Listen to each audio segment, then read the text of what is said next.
औज़ुबिल्लाहिमिनश्शैतानिर्रजीम बिस्मिल्लाहिर्रहमानिर्रहीम अस्सलाम वालेकुम। कैसे हैं मेरे प्यारे प्यारे व्यूवर्स जी। आज हम बनाने जा रहे हैं अरवी बैंगन। तो सबसे पहले मैंने पैन लिया है, पैन में मैंने ऑयल डाला है। आप ऑयल घी जो आपको इस्तेमाल करना है आप वो करें हस्बे ज़रूरत। फिर उसके अंदर मैंने 2 अदद मुनासिब साइज़ के कटे हुए प्याज डाले हैं। प्याज़ों को लाइट ब्राउन नहीं करना। फिर उसके बाद मैंने कुटा हुआ लहसुन, अदरक और हरी मिर्च इसके अंदर शामिल कर दी है। फिर उसके बाद मैंने कटी हुई 2 मिर्चें और 1 मुनासिब साइज़ का कटा हुआ टमाटर मैंने इसके अंदर शामिल कर दिया है। फिर उसके बाद मैंने इसके अंदर डाल दिए हैं जी मसाला जात, जैसे कि हल्दी और नमक और मिर्च।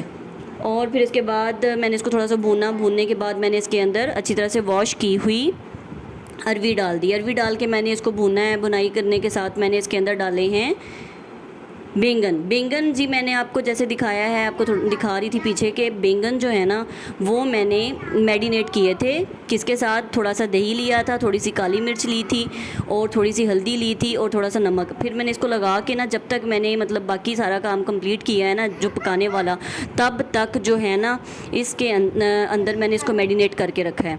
रखने के बाद फिर मैंने वो इसके अंदर डाला है। जब हमारी अरवी ना जो बुनाई हो जाती है, हो जाने के बाद फिर मैंने इसके अंदर बैंगन डाले हैं। बैंगन डालने के बाद मैंने इसको थोड़ा सा भूनना है, ज़्यादा नहीं भूनना, यही कोई 5-6 मिनट भूनना है। भूनने के बाद मैंने इसको बगैर कुछ अंदर पानी शानी कुछ भी नहीं डाला और इसके अंदर मैंने दम लगा दिया। दम मैंने हल्की आंच पे लगाया था और कम अज़ कम भी 15 से 20 मिनट तक मैंने दम लगाया है। दम लगाने के बाद जी फाइनली हमारी जो है ना वो अरवी बैंगन पक गए हैं।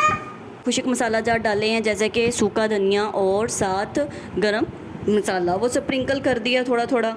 और मेरे पास हरा धनिया नहीं था, अगर आपके पास हरा धनिया है तो आप वो भी कटिंग करके इसमें गार्निशिंग कर सकते हैं। और फाइनली हमारा जो है वो अरवी बैंगन रेडी हो चुके हैं। तो आप भी बताइएगा आपको कैसी लगी मेरी वीडियो, कमेंट कीजिएगा, लाइक कीजिएगा और मेरे चैनल को सब्सक्राइब कर दीजिएगा। Thank you so much.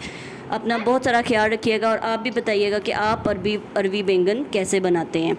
अल्लाह हाफिज़।